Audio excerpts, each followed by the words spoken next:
Hi guys, it's Katie with Dashing Dish. Today I'm going to show you a look inside my clean eating pantry. Now when I say clean eating, that is a pretty popular term, and what I mean by clean eating is simply foods as close to the original form as possible. So as few man-made ingredients and preservatives and weird chemicals as possible. So I'm going to show you first by kind of explaining how I organized things. Really, to me, organization is so important because then it allows you to really look inside your pantry, your fridge, or your freezer and say, okay, I know exactly what I have to work with and what I need to purchase in order to make my recipes or my meals for the rest of the week. Basically, what I have here is all of my extra jars and cans. So a lot of these I actually got from Thrive Market online. And that's a really great place to shop and find very inexpensive organic products that are shelf stable. So like the canned and the jar foods. So I have crushed tomatoes, diced tomatoes, salsa, crushed tomatoes in a can as well. I use a lot of tomato products in chilies and soups and stews, and then in a lot of different Italian-based dishes. So I like to have a lot of the tomato canned products on hand at all times, just in case I need it for a meal or a recipe. I also always usually have a can of pasta sauce or marinara. I just try and look for organic. It doesn't really matter to me what brand or what kind. And then also applesauce, because I use that in a lot of my baked goods, as well as give it just on the side to Maddie a lot of times because she loves applesauce. Now down here I have some breadcrumbs, and I have panko breadcrumbs, I have chickpea breadcrumbs, and these were from Thrive Market, but you can get them at Whole Foods. I actually started using these a long time ago when Maddie was like 6 months old, and I was trying to make, you know, very basic recipes for her. And then just some cookies that are a little bit healthier as far as cookies go, just for a treat every now and then, whether it be for Maddie, Sean, or myself. I like the Simple Mills brand because it's very simple as far as the ingredients. You can recognize everything that's on the ingredient list, and it's not bad as far as sugar and everything else goes. Now these are more of a treat, or I put them in my trifles a lot of times, and so I just like to have a few of like cookie type things on hand if I'm gonna make a quick dessert. Then going into my pantry, I have my canned goods up top, and that's really important to me to have them kind of stacked. So what I did was I got a can organizer, again, I think on Amazon, and it just kind of layers the cans so that you can see exactly what you have and what you still need when you take a quick glance in your pantry. Some canned goods that I like to have on hand are, again, maybe some beans. I try and get organic whenever I can. Sliced carrots are great for a quick soup that are already softened. You just kind of throw them in. Some organic tomato paste is great for just kind of oomping up a Italian-based dish or a soup, for example. You can tell I definitely like the tomato bases. These are great to have on hand for salads or just a quick garnish for a recipe. Roasted red peppers, and just make sure you get the ones that are in water and not oil. Of course, nut butters are always great to have on hand. If you have a Costco membership, their Kirkland brand of organic peanut butter is excellent, and it's very inexpensive, so I have that.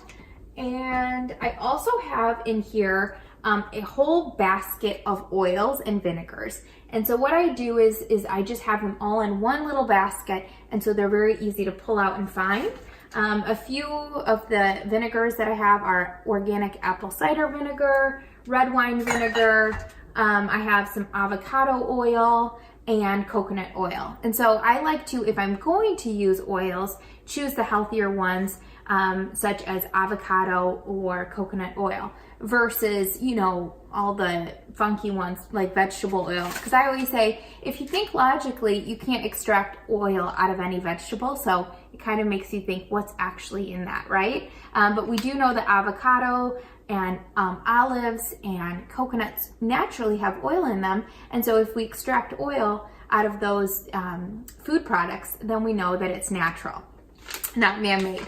I also have from Thrive, and I like to get these whenever I go to Trader Joe's or Whole Foods, just some taco seasoning mix packets. You can easily make your own, but if you're just in a pinch and you just want to make something really quick or throw it into your crock pot, for example, it's nice to have the packets on hand as well. And I like to just make sure that with the seasoning packets that they are organic, so they don't have the GMOs and all the other funky stuff.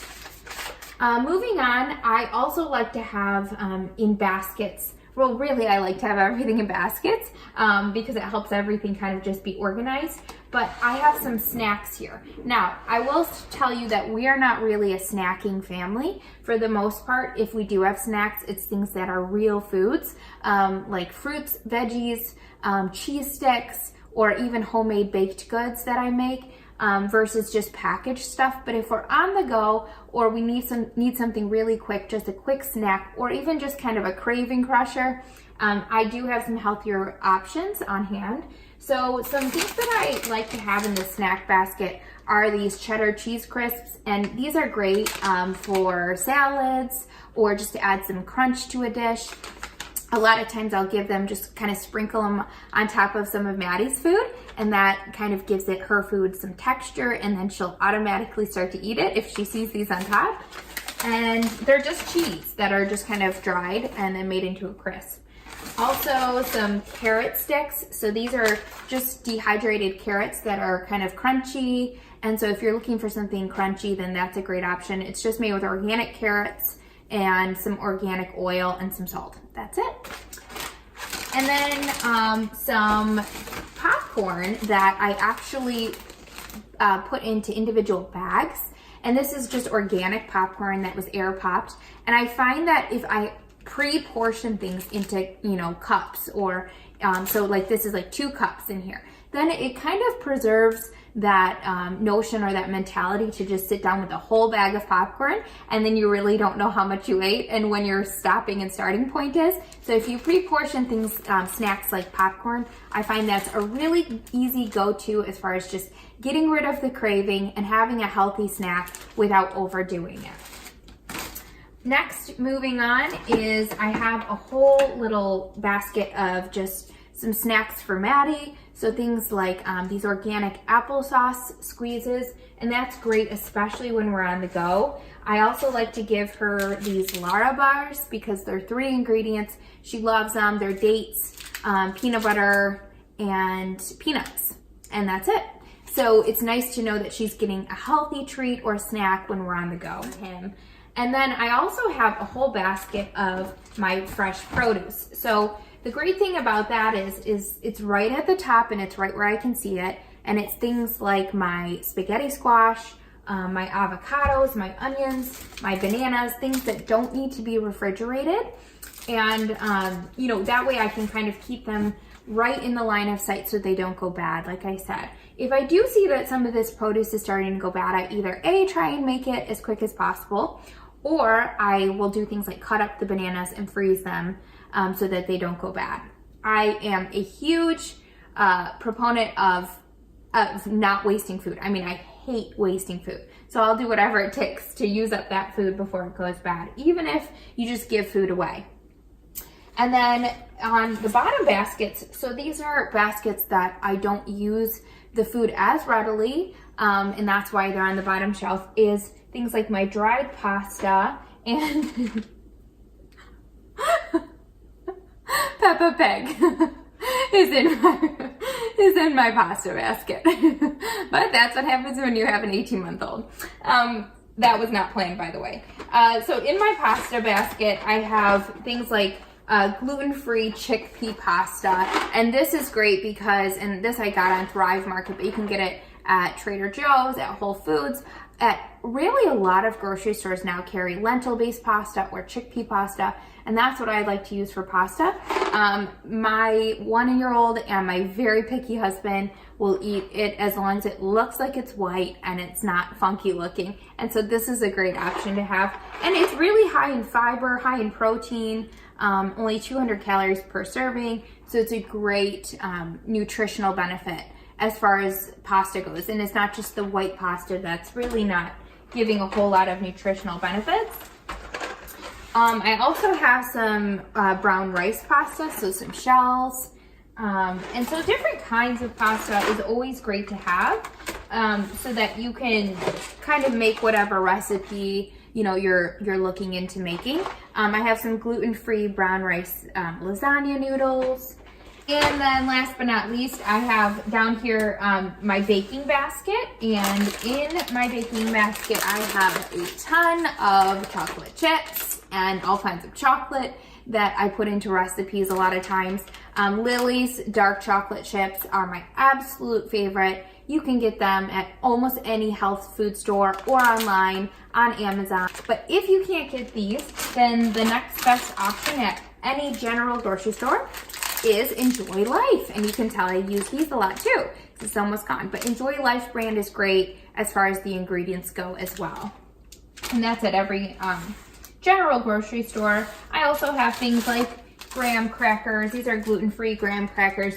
Just some different baking options that I can put into baked goods. As far as cereals, honestly, we're not a huge cereal family. I like to make homemade bars or protein shakes or overnight oats, things like that that are really hearty and nutritious.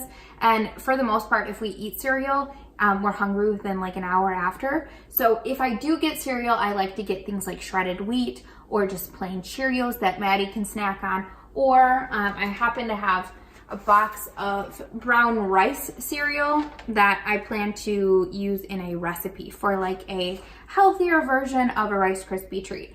But for the most part, we kind of stay away from cereals.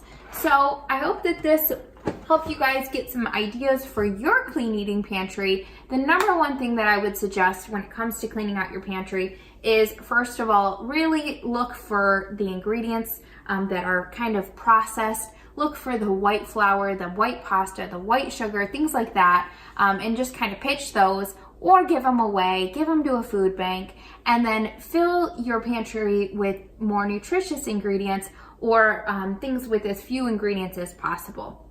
The next thing I would say is put your fresh produce in your line of sight, and then the things that you don't use as much or the things that won't go bad as quick or easily, like dry pasta, kind of down at the bottom or up at the top. Make your cans very visible and put them on, a tiered rack so that you can see what you have.